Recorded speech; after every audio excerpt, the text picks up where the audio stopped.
नमस्कार दोस्तों, स्वागत है आपका स्टडी आर्ट के इस यूट्यूब प्लेटफॉर्म पे। हम लोग देख रहे हैं प्राचीन भारत में हम लोग देख रहे थे भारत में विदेशियों का आक्रमण को देख रहे थे, जिसमें हम लोग पढ़ चुके हैं हिंद यूनानी को देख चुके हैं, शक को देख चुके हैं और पल्लव को देख चुके हैं। आज हम जो देखेंगे कुषाण वंश को देखेंगे। कुषाण वंश को आज हम देखेंगे। चलिए कुषाण वंश को आज हम स्टार्ट करते हैं, बने रहिएगा आप हमारे साथ। चलिए पहले कह रहा है क्या, कुषाण वंश का जो संस्थापक होते हैं, तो कुषाण वंश का संस्थापक कौन होगा बाबू? कुजुल कंडफिसेस। कुषाण वंश का संस्थापक कुजुल कंडफिसेस। कुषाण वंश का जो राजधानी होता है, तो प्रथम राजधानी पूछेगा तो बाबू प्रथम में याद रखिएगा पेशावर। पेशावर समझे? ये कैसी राजधानी था? तो पेशावर जो राजधानी था ये राजनीतिक राजधानी था, और दूसरी राजधानी कहाँ था कुषाण वंश का? तो मथुरा। ये कैसी राजधानी था बाबू? तो ये इसका धार्मिक राजधानी था। कैसा राजधानी था? धार्मिक राजधानी था। उसके बाद हम देखिएगा कुषाण वंश किस कबीले के थे, तो याद रखिएगा कुछ यूची कबीला। कौन सा कबीला? तो यूची कबीले से थे। ठीक, कुषाण वंश किस कबीले से बिलोंग करते थे? तो यूची कबीले से बिलोंग करते थे। उसके बाद देखेंगे कुजुल कंडफिसेस। कुषाण वंश के ये प्रथम शासक रहता है जिन्होंने तांबा का सिक्का चलाते हैं। तांबा का सिक्का कौन चलाता है? तो कुजुल कंडफिसेस। ठीक, इसके बाद हम देखेंगे बिम कंडफिसेस। अगला शासक कौन बनेगा बाबू? बिम कंडफिसेस। ठीक, वास्तविक संस्थापक पूछेगा, कुषाण वंश का वास्तविक संस्थापक पूछेगा तो बिम कंडफिसेस हो जाएगा, लेकिन सीधे संस्थापक पूछेगा तो कुजुल कंडफिसेस हो जाएगा। ठीक, ये पहला शासक था जिसने शुद्ध सोने का सिक्का चलाता है। भारत में सर्वप्रथम शुद्ध सोने का सिक्का कौन जारी करता है? तो बिम कंडफिसेस। लेकिन भारत में सर्वप्रथम सोने का सिक्का कौन चलाता है? तो हिंद यूनानी। कौन जारी करता है बाबू? हिंद यूनानी। ये शुद्ध सोने का सिक्का जारी करता है, और इनका जो सिक्का था इस पर किसका आकृति बना हुआ था? तो भगवान शिव का, नंदी का और त्रिशूल का आकृति इस पर बना हुआ था। तो इतना डाटा आप समझ गए। तो कुषाण वंश का संस्थापक कौन था बाबू? तो याद रखिएगा कुजुल कंडफिसेस। कुजुल कंडफिसेस कैसी सिक्का चलाती है? तो तांबे का सिक्का चलाती है। जबकि कुषाण वंश के वास्तविक संस्थापक पूछेगा तो आपका हो जाएगा बिम कंडफिसेस। बिम कंडफिसेस। और भारत में सर्वप्रथम शुद्ध सोने का सिक्का कौन जारी करेगा? बिम कंडफिसेस। और भारत में सर्वाधिक शुद्ध सोने का सिक्का कौन जारी करता है? तो कुषाण वंश। कुषाण वंश का एक शासक रहता है, उनके बारे में आप जानते हैं, कनिक्स रहते हैं। ठीक, अब हम देखेंगे कनिक्स को देखेंगे। चलिए कनिक्स, कुषाण वंश का सबसे प्रतापी शासक पूछ रहा है तो कौन है बाबू? कनिक्स है।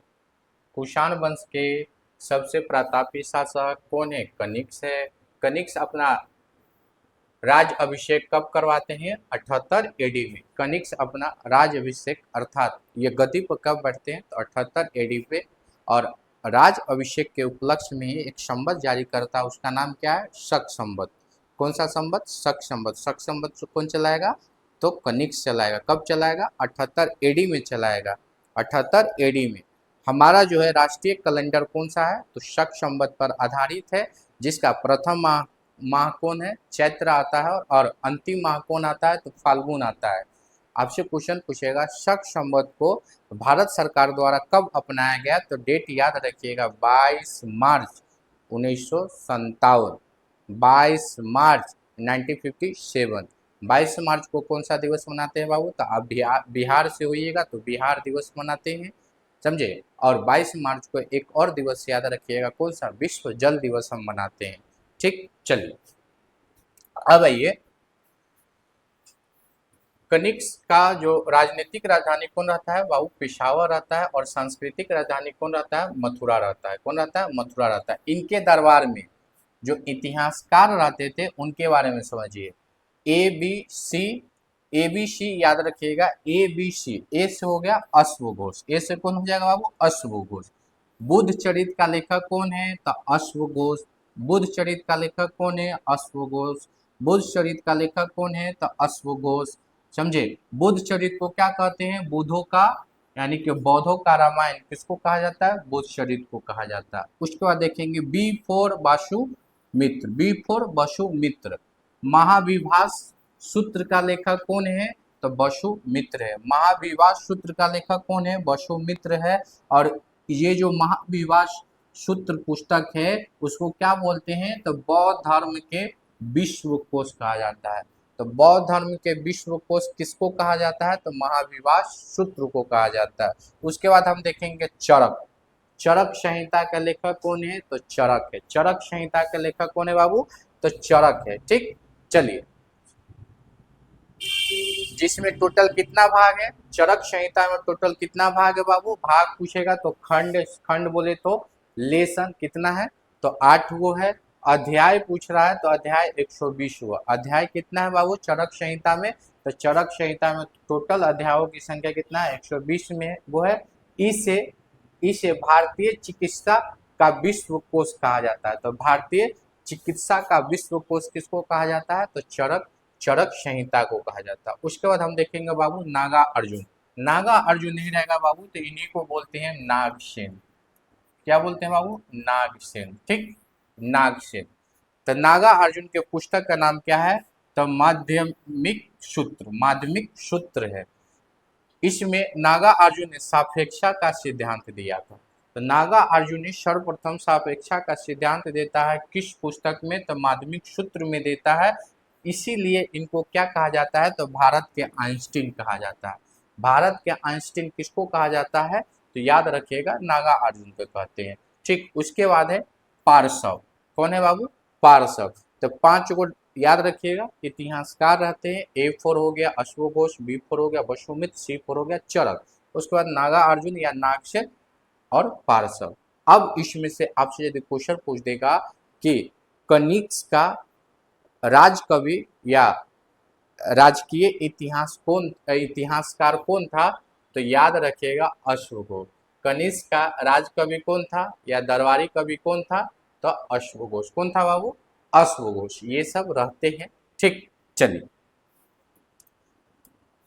आगे देखते हैं बाबू। कनिष्क को क्या कहा जाता है? द्वितीय अशोक। द्वितीय अशोक किसको कहा जाता है? कनिष्क को कहा जाता है। ठीक, कनिष्क के समय में चौथा बौद्ध संगति होता है। चौथा बौद्ध संगति किसके समय में होगा? कनिष्क के समय में होगा। ठीक, कनिष्क के समय में कौन सा बौद्ध संगति? तो चौथा बौद्ध संगति। प्रथम बौद्ध संगति किसके समय में होता है? तो अजातशत्रु। प्रथम बौद्ध संगति अजातशत्रु। दूसरा बौद्ध संगति कालाशोक। तीसरा बौद्ध संगति अशोक। और चौथा बौद्ध संगति हम देख रहे हैं बाबू कनिष्क के समय में होता है। कब होता है? तो 98 ईस्वी में होता है। स्थान कहाँ है बाबू? कुंडग्राम वैशाली में होता है। प्रथम बौद्ध संगति कहाँ होगा? राजगीर में होगा। समझा? दूसरा बौद्ध संगति कहाँ होगा? तो दूसरा होगा आपका पाटलिपुत्र में होगा। ठीक, राजा ने वैशाली दूसरा बौद्ध संगति कहाँ होगा? तो वैशाली में होगा। और तीसरा बौद्ध संगति कहाँ होगा? तो पाटलिपुत्र में होगा। और चौथा बौद्ध संगति कहाँ हो रहा है बाबू? तो कुंडग्राम कहाँ है? तो जम्मू कश्मीर में है। ठीक, उसके बाद कह रहा है अध्यक्ष। अध्यक्ष कौन थे चौथा बौद्ध संगति के? तो वसुमित्र। कौन थे बाबू? वसुमित्र। और उपाध्यक्ष कौन थे? तो अश्वघोष। बुद्ध चरित्र का लेखक कौन है बाबू? अश्वघोष है। चलिए अगला पॉइंट कह रहा रेशम मार्ग, सिल्क रोड जिसको बोलते हैं बाबू। तो सिल्क रोड स्टार्ट कौन करेगा? तो स्टार्ट करता है कनिष्क करता है। कौन करता है बाबू? कनिष्क करता है। गूगल मैप पर जाइएगा, सर्च करिएगा सिल्क रोड, देख लीजिएगा। बहुत इस टाइप का है, अभी भी वर्तमान में भी है। चलिए अब देखिएगा सिल्क रोड के लेकर कनिष्क और चीन का एक शासक रहते हैं, उनका नाम रहता है पांचाऊ। कौन रहता है बाबू? पांचाऊ। ये दोनों के बीच में युद्ध होता है और जीतता कौन है? तो चीन का जो शासक रहते हैं वो पांचाऊ। समझे? पांचाऊ जीत जाते हैं। ठीक, चलिए सर्वाधिक शुद्ध सोने का सिक्का कौन जारी करता है? तो कनिष्क। सबसे सर्वाधिक शुद्ध सोने का सिक्का कौन जारी करेगा? तो कनिष्क। अब वंश में पूछेगा तो कनिष्क का संबंध किस वंश से है? तो कुषाण वंश से है। ठीक, सिक्का वाला डाटा हम आपको बता चुके हैं, आप एक बार फिर से उसको बढ़िया से देख लीजिएगा। ठीक, हाँ चलिए जो कनिष्क का जो सिक्का रहता है उस पर सूर्य देवता, कार्तिकेय, शिव और गौतम बुद्ध का आकृति बना रहता है। एक यूनानी देवता रहता है, उनका नाम क्या रहता है? हेलियोज। क्या नाम रहता है बाबू? हेलियोज रहता है। ठीक, तो इनका भी आकृति किनके सिक्का पर बना रहता है, तो कनिष्क के सिक्के पर बना रहता है। आगे हम देखेंगे नोट करा, भारत में सबसे पहले सोने का दिनार कनिष्क द्वारा, समझे, कनिष्क द्वारा चलाया गया। कह रहा है भारत में सबसे पहले सोने का दिनार कौन चलाता है, तो कनिष्क, कनिष्क प्रथम, याद रखिएगा कनिष्क प्रथम चलाता है। कब चलाता है, तो 127 एडी में। कब चलाता है बाबू, 127 एडी में। कनिष्क नहीं है, कनिष्क प्रथम है, समझे। कनिष्क का तो मृत्यु हो जाता है 102 एडी में ही हो जाता है, 102 एडी में ही इनका मृत्यु हो जाता है। तो कनिष्क प्रथम चलाता है। भारत में जो सर्वप्रथम सोने का सिक्का चलता है उसका नाम क्या रहता है बाबू, दिनार। कौन रहता है, दिनार रहता है, ठीक। चलिए, उसके बाद कह रहा है कुषाणों ने उत्तर तथा उत्तर पश्चिमी, बाबू ये हो गया आपका उत्तर हो गया, और ये वाला जो आप देख रहे हैं उत्तर पश्चिम हो गया, ठीक। तो कह रहा कुषाणों ने उत्तर तथा उत्तर पश्चिम भारत में तांबे का सिक्का चलाया था। तो तांबे का सिक्का किस क्षेत्र में चलाता है, किस रीजन में चलाएगा, उत्तर और उत्तर पश्चिम में, ठीक। कुषाण राजा खुद को क्या कहते थे, तो देवपुत्र कहते थे। कुषाण राजा खुद को क्या कहते थे, देवपुत्र कहते थे। इतना समझ गए बाबू। चलिए, अब देखेंगे गंधार शैली। कौन सा शैली है बाबू, गंधार शैली, ठीक। गंधार शैली और मथुरा शैली का विकास किसके समय में होता है, तो कनिष्क के समय में होता है। गंधार शैली और मथुरा शैली का विकास किसके समय में होगा, कनिष्क के समय में होगा।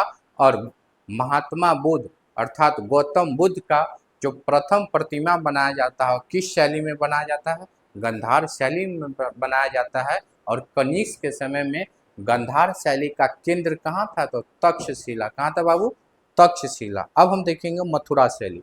मथुरा शैली में जो है ना, महात्मा बुद्ध का बहुत सारी प्रतिमा बनाया जाता है, और खड़ी प्रतिमा भी सर्वप्रथम किस शैली में बनाया जाता है महात्मा बुद्ध का, तो मथुरा शैली में। कौन शैली में बाबू, मथुरा शैली में। फिर से समझिए बाबू, कह रहा गंधार शैली, महात्मा बुद्ध की पहली जो प्रतिमा बनता है किस शैली में बनता है, तो गंधार शैली में बनता है, ठीक। गंधार कला के लिए कौन क्षेत्र प्रसिद्ध था, तो तक्षशिला। गंधार कला के लिए तक्षशिला प्रसिद्ध था, ठीक। अब हम देखेंगे मथुरा शैली। महात्मा बुद्ध का सर्वाधिक मूर्ति, सर्वाधिक प्रतिमा किस शैली में, मथुरा शैली में। उसके बाद पहला खड़ा हुआ प्रतिमा भी किस शैली में बनता है, मथुरा शैली में बनता है। आगे हम देखते हैं बाबू, कनिष्क का मृत्यु कब होता है, 102 एडी में हो जाता है।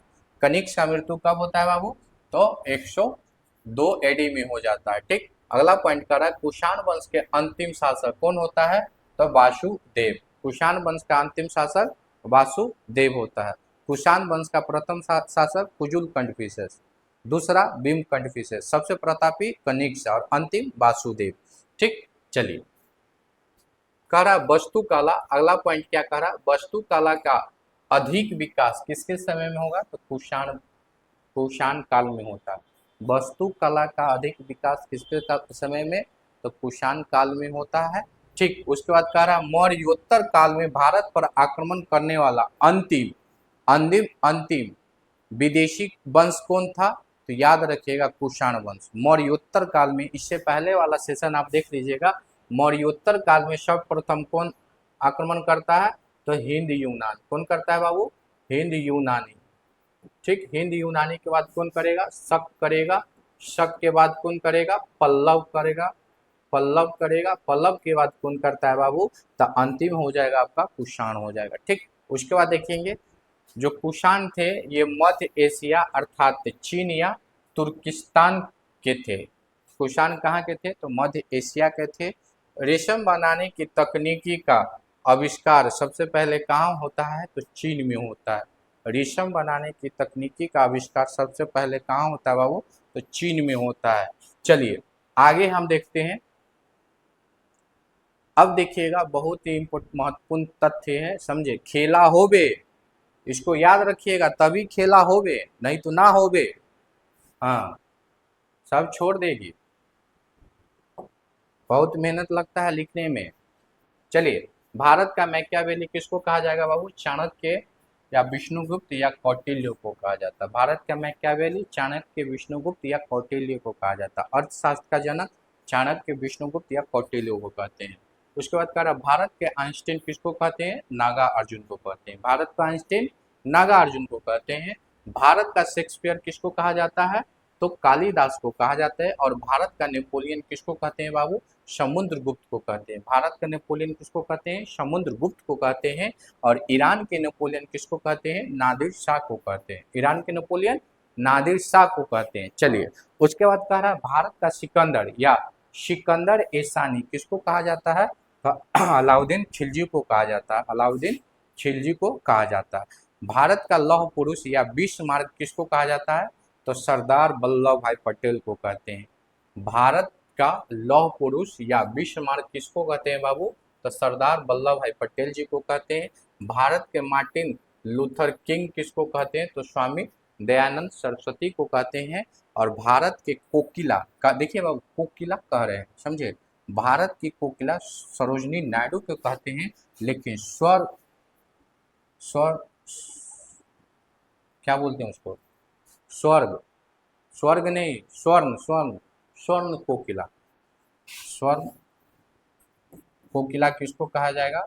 कोकिला लता मंगेशकर। कोकिला किसको कहा जाता है? लता मंगेशकर। ठीक। भारत का ग्लैड स्टोन किसको कहा जाता है? तो ग्लैंड स्टोन दादा भाई नौरोजी को कहा जाता है। भारत का ग्लैंड स्टोन किसको कहा जाता है? दादा भाई नौरोजी को कहते हैं। अब भारत का मिल्टन किसको कहते हैं? तो अश्वघोष को कहते हैं। भारत का मिल्टन किसको कहा जाता है? तो अश्वघोष को कहा जाता है। ये आपका कुषाण वंश से संबंधित प्रॉपर थ्योरी, इसके अलावा कोई डाटा नहीं मिलेगा। जितना इसमें लिखा हुआ है ना, कोई भी बुक देख लीजिएगा, इससे एक्स्ट्रा नहीं लिखा होगा। ठीक। आप इसके अलावा इनका PYQ मारिए। ठीक, ठीक ना? हाँ, अच्छे से पढ़ाई करिए। हम जब आपको नोट्स दे रहे हैं, नोट्स कितना अच्छा बना हुआ, कितना देखने से लगता है कि हाँ मेहनत है। तो पढ़ा करिए, लिखा करिए। ठीक ना? फिर हम मिलते हैं अगला सेशन में। तब तक के लिए जय हिंद, जय भारत। ठीक। खेला होवे।